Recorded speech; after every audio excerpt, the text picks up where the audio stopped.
Nueva Inglaterra, 1947. What happens when a man becomes trapped by an obsession from his past, only to destroy his entire future? The story begins with Humbert, a young boy who falls deeply in love with a girl named Annabelle. Sadly, Annabelle dies from a serious illness, leaving Humbert emotionally broken.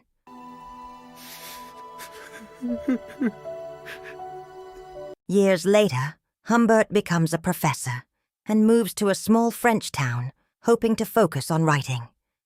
There, he rents a room from Charlotte Haze. Monsieur Humbert. Mrs. Haze. Frank McCoo told me all about your scholarly pursuits. Who lives with her 14-year-old daughter, Lolita.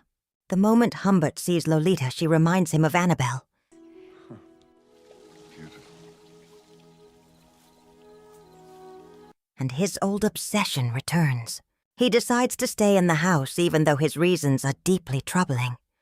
Charlotte eventually discovers Humbert's feelings through his diary. You're a despicable criminal monster. Furious and heartbroken, she decides to leave him. But before they can resolve anything, Charlotte dies in an accident. Humbert then takes Lolita on a journey. Well, you haven't kissed me yet, have you? Hiding the truth about her mother's death. Along the way, their relationship becomes increasingly complicated, while a mysterious person seems to be following them.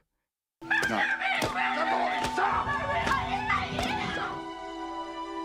Eventually, Lolita disappears from Humbert's life. 3 years later, he receives a letter revealing that she is married and expecting a child. Humbert finds her and learns that another man, Claire Quilty, had played an important role in her disappearance. Angry and consumed by jealousy, Humbert confronts Quilty, and the confrontation ends violently. Realizing the consequences of his actions, Humbert eventually turns himself over to the authorities. The story ends tragically, with Humbert dying in prison and Lolita later losing her life after giving birth. The film ultimately portrays obsession, manipulation, and the devastating consequences of refusing to respect boundaries. What begins as an emotional fixation eventually destroys multiple lives, leaving everyone involved with irreversible consequences.